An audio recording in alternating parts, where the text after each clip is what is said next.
नमस्कार दोस्तों, आप देख रहे हैं 4 PM महाराष्ट्र और मैं हूं मयूर परीक। एक आंदोलन रिजर्वेशन के लिए खत्म नहीं हुआ और दूसरा शुरू हो गया। जी हां, महाराष्ट्र में इन दिनों आरक्षण की आग लगी हुई है, जो लगातार फैलती ही चली जा रही है। पहले मराठा समाज ने आंदोलन का रास्ता पकड़ा और अब ओबीसी समाज ने। महाराष्ट्र में मराठा समाज के आंदोलन को खत्म करने के लिए मौजूदा एकनाथ शिंदे सरकार को बड़ी कड़ी मशक्कत करनी पड़ी। एकनाथ शिंदे को खुद मैदान में उतरना पड़ा। उनके हाथों से मनोज जरांगे पाटिल उन्होंने अपना जीव स्पीकर अनशन तोड़ा और 100 तरीके के प्रोमिसेस दिए गए हैं इस समाज को और एक टाइम फ्रेम के तहत उन्हें आरक्षण देने का वादा किया। अब ओबीसी समाज भड़क उठा है और सड़क पे आया है। आज के एपिसोड में हम इसी बारे में बात करेंगे, लेकिन बात करने से पहले हम 30-40 सेकंड के लिए पहले एक वीडियो देखेंगे। ये वीडियो है नागपुर का। विदर्भ, नागपुर, चंद्रपुर इत्यादि कई जगहों पर ओबीसी का महामोर्चा आज सड़कों पर उतरा। कैसी रैली थी, लोग कितने थे, पहले आपको ये सब कुछ मैं वीडियो के माध्यम से रैली के विषय में दिखाऊंगा, फिर हम इस आरक्षण की आग पर डिटेल में बात करेंगे।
नागपुर में चला दोस्तों। ये जो मोर्चा है, ये मोर्चा नागपुर में भी हुआ, चंद्रपुर में भी हुआ। बहुत पहले ही ओबीसी महामोर्चा ने इस बात की ठान ली थी कि पूरे के पूरे विदर्भ में ये आंदोलन किया जाएगा और अब उसकी शुरुआत होती हुई दिख रही है।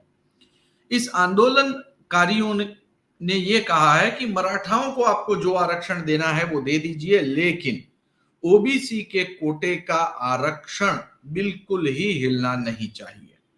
ओबीसी के आरक्षण को बरकरार रखते हुए मराठा समाज के आंदोलन को, मराठा समाज के आरक्षण को बरकरार रखा जाए या फिर नया दिया जाए, या जो भी कुछ करना हो वो सरकार करे, ये मांग है ओबीसी समाज की।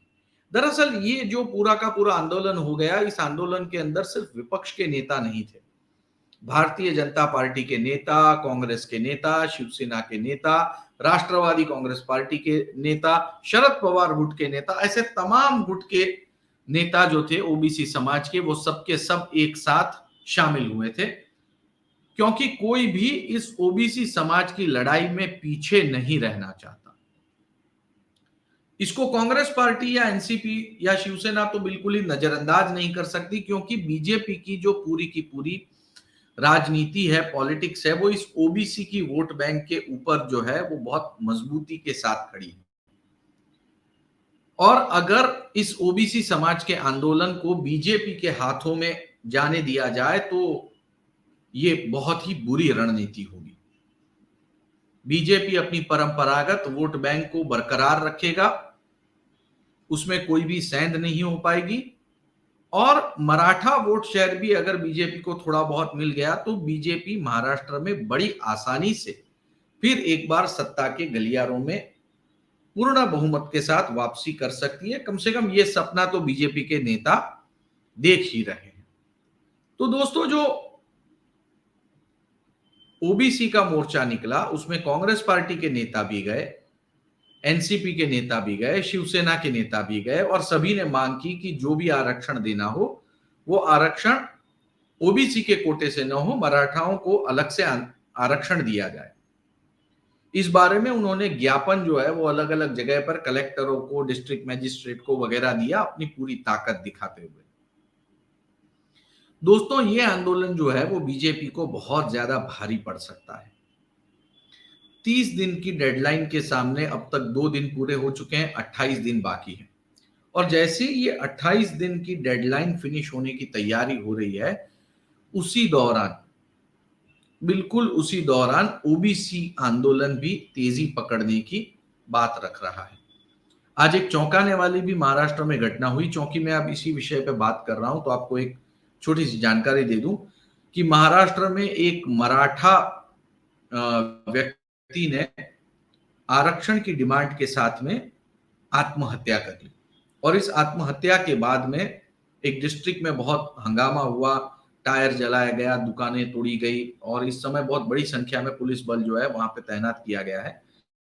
थोड़ी देर में वो एरिया का नाम याद आ जाएगा तो मैं आपको एरिया होशियारपुर या वो एरिया जो है मैं उसका नाम आपको बताने की कोशिश करूंगा। तो जो मराठा समाज का आंदोलन जो है वो अभी भी शांत नहीं हुआ है।